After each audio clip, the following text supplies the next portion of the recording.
இங்க பாரு. என்னாச்சுமா? என்னம்மா தள்ளி போச்சா? எவ்வளவு நாள் ஆச்சு? 60 நாள் ஆச்சு. என்கிட்ட சொல்லிக்கலாம். 2 மாசம் ஆச்சே.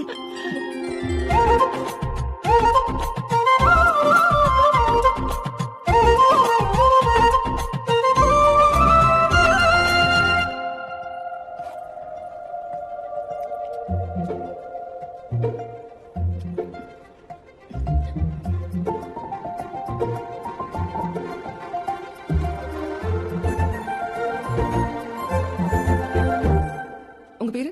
கிரிஜா. ஏஜ்? 33. கல்யாணம் எத்தனை வருஷம் ஆச்சுமா? 10 வருஷம். சரி. இதுக்கு முன்னாடி ஏதாவது அபார்ட் இருக்கா? இல்ல, இப்பதான் ஃபர்ஸ்ட் டைம் டெஸ்டே பாசிட்டிவா வந்திருக்கு. எப்படி செக் பண்ணீங்க?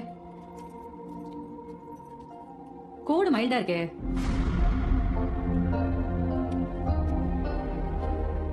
உங்களுக்கு ஏஜ் அதிகமானதுனால 80% தான் வாய்ப்பு இருக்கு. 10 years